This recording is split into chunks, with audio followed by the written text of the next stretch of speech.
నమస్తే. తెలంగాణ రాష్ట్ర వ్యాప్తంగా ఎక్సైజ్ రూల్స్ ఒక రకంగా ఉంటే, మునుగోడులో మాత్రం ఇంకో రకంగా ఉంటాయి.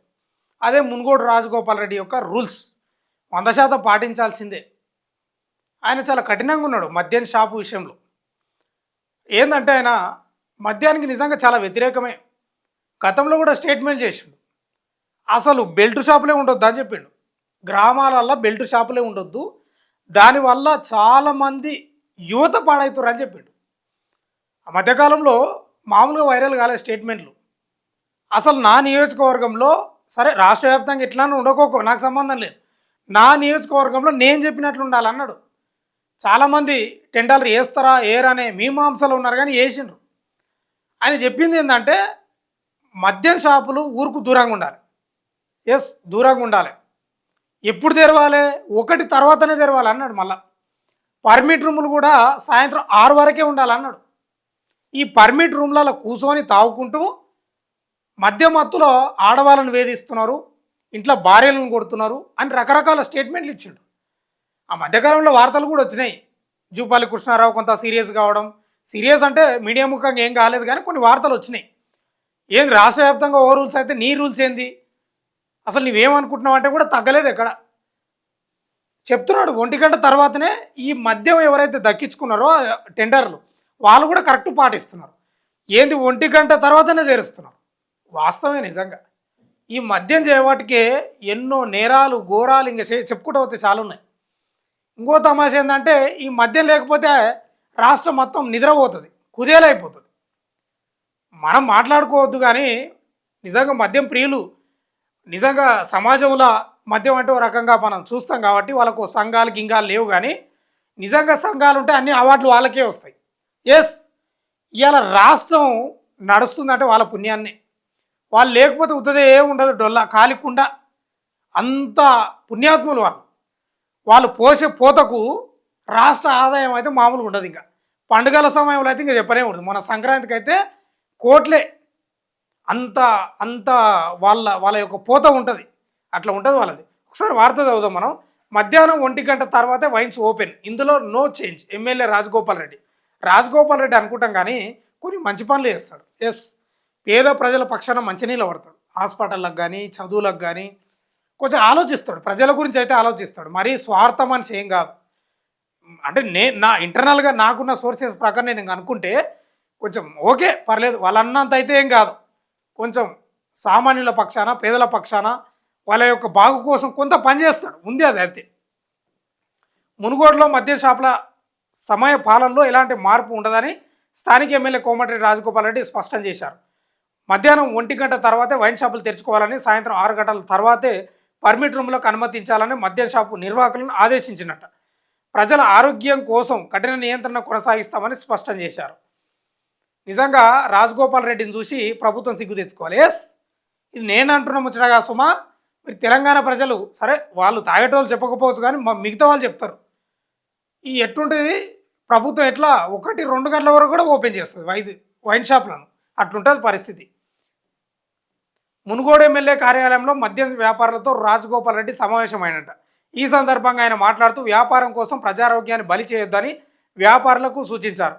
ఉదయం మద్యం సేవకు పూర్తిగా చెక్ పెట్టడమే లక్ష్యమని అన్నాడంట. నియోజకవర్గంలో డ్రంక్ అండ్ డ్రైవ్ తనిఖీలు పెంచుతామని చెప్పారు. యువత మద్యం నుంచి దూరంగా ఉండేలా గ్రామాల్లో ఆరోగ్యకర వాతావరణం కోసం ఈ నిర్ణయం తీసుకున్నట్లు తెలిపారు. తమ నిర్ణయం పట్ల ఇతర నియోజకవర్గాల నుంచి మంచి స్పందన వస్తుందని చెప్పారు. మునుగోడులో మద్య నియంత్రణపై రాజీ లేదని తేల్చి చెప్పారు. అయితే వీళ్ళని ఇప్పుడు రాజగోపాల్ నిర్ణయంతో మిగతా నియోజకవర్గాలు లేకపోతే డిస్టిక్లలో కూడా ఇట్లనే రూల్స్ పాటించాలనేది నిజంగా వస్తుంది.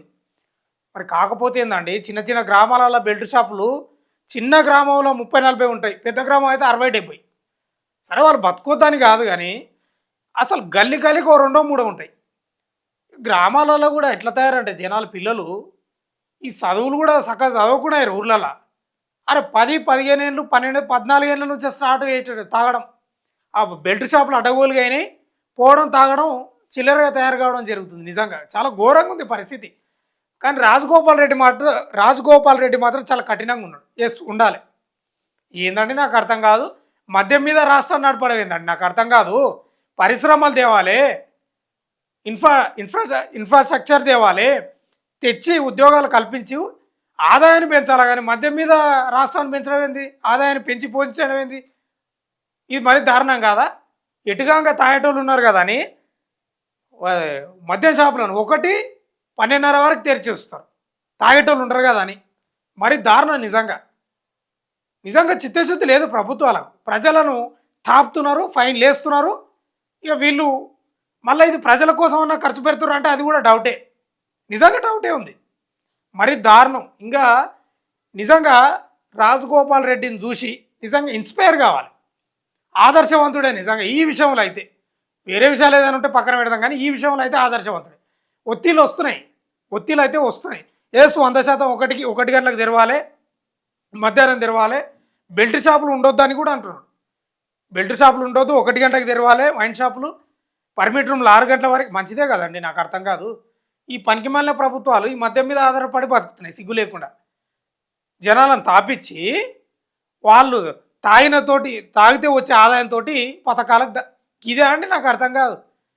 మీరు నిజంగా విద్యావంతులే, నిజంగా రాష్ట్రాన్ని మంచిగా నడిపేటోళ్ళు అయితే విదేశాలకు పోయి కంపెనీలు తీసుకురండి, ఆదాయాన్ని పెంచండి, ఉద్యోగాలు ఇవ్వండి. నిరుద్యోగులకు అజ్జేయరు, సిగ్గు లేకుండా తాగుతున్నారు కదా అని 1 గంటలకు 12:30 వరకు పర్మిషన్ ఇస్తారు వైన్ షాప్లు ఓపెన్ చేసుకోవడానికి. ఎప్పుడన్నా ఎంఆర్ఓ ఆఫీసులు, కలెక్టర్ ఆఫీసులు, ఎంపీడీఓ ఆఫీసులు అరే పని ఇంకా మిగిలింది అని 10 గంటల వరకు 12 గంటల వరకు తెరిచి ఉంచుంటారు. అట్లా ఎప్పుడన్నా ఇచ్చారు ఆదేశాలు, ఇయ్యరు అవి. దానిలోకి మాత్రం దీనిలోకి ఇస్తారు. సిగ్గులేని ప్రభుత్వాలు. ఏదేమైనా కోమటిరెడ్డి వెంకటరెడ్డికి నిజంగా చాలామంది హ్యాట్సాప్ చెప్తారు. కోమటిరెడ్డి రాజగోపాల్ రెడ్డికి 100% చెప్పాల్సిందే. మంచి రూల్స్ ఏమున్నాయి, ఎవరి మాట వింటలేడు. ఆయనకు మంత్రి పదవి కూడా ఆశిస్తున్నాడు, కానీ దానికి కూడా ఏం భయపడతాడు. ఇస్తే ఇచ్చారు, లేకపోతే లేదు. ఇక్కడ నేను చెప్పిందే నడవాలి, నా రూల్సే నడవాలి, నేనే అల్టిమేటం అని చెప్తున్నాడు. నిజంగా మంచిదే కదా. మంచి పని కోసం కఠినంగా ఉంటే తప్పేం లేదు, మంచి పని కోసం కఠినంగా ఉంటే తప్పేం లేదు. 100% ఆయనకు మద్దతు పెరుగుతుంది తప్ప ఎలాంటి భేషజాలు లేవు దాంట్లో. ఇంకా ప్రభుత్వాన్ని తిడుతున్నారు జనాలు, ఇక ప్రభుత్వాన్ని తిడుతున్నారు. రాజగోపాల్ రెడ్డికి మంచి మద్దతు వస్తుంది. చూద్దాం ఏందో, కానీ మొత్తం అయితే ఈ డిమాండ్ అయితే రాష్ట్ర వ్యాప్తంగా వస్తుంది. 1 గంటలకు తెరవాలి, పర్మిట్ రూమ్లు 6 గంటల వరకే తెరవాలనేది. ఊరికి దూరంగా ఉండాలి వైన్స్. కొన్ని మండలాల్లో, గ్రామాలలో అయితే ఇండ్లు ఇన్నే ఉంటాయి, వైన్స్ ఇన్నే ఉంటుంది. వాడు తాగుతాడు, అన్నే వాడతాడు. వానికి భయంకర విన్యాసాలు, కథలు వైన్ షాపులకు అయితే చెప్పుకోడు. వాడు అన్నే వంతాడు, ఆ నైట్ అంతా అట్లే వంతాడు వాడిగా. ఇంకా తమాషా అయితే కొందరిది అయితే ఆ వైన్ షాప్ తెరవక ముందుకు వచ్చి కూర్చుంటాడు, వీడే వచ్చి కూర్చుంటాడు. అంత తావుడుకు బానిసారు జనాలు. మీదేం ప్రభుత్వానికి ఏం పోతుంది, ముఖ్యమంత్రి రేవంత్ రెడ్డిది, లేకపోతే ఈ సీఎంలది ఏం పోతుంది, మంత్రులది ఏం పోతుంది, ఎక్సైజ్ అధికారులది ఏం పోతుంది? ప్రజలారా మీరే ఆలోచన చేసుకోవాలి. తాగుడు అనేది ఒక కంట్రోల్లో, ఒక లిమిట్లో ఉంటేనే మంచిది. లేకపోతే ఏం లేదు, మీ కుటుంబాల నాశనం, మీరు ఇంకా దిగజారిపోవడం తప్ప ఏమీ లాభం లేదు. దాంతో వచ్చే తృప్తి ఎంతనో, దాంతో వచ్చే ధైర్యం ఎంతనో అది ఎంతసేపు ఉంటుందో తెలియదు, కానీ మీ జేబులు గుల్లవుతాయి, మీ సంసారాలు, మీ కుటుంబాలు నాశనం కావడం మాత్రం పక్కా. మిమ్మల్ని ఉపయోగించుకొని ప్రభుత్వాలు మీతోటి మద్యం దాపించి వాళ్ళు మాత్రం మంచిగా దోసుకుంటున్నారు. ఇది మాత్రం గమనించండి. ఏదేమైనా రాజగోపాల్ రెడ్డికి ఓ రకంగా అయితే రాష్ట్ర వ్యాప్తంగా మద్దతు అయితే పెరుగుతుంది ఈ విషయంలో.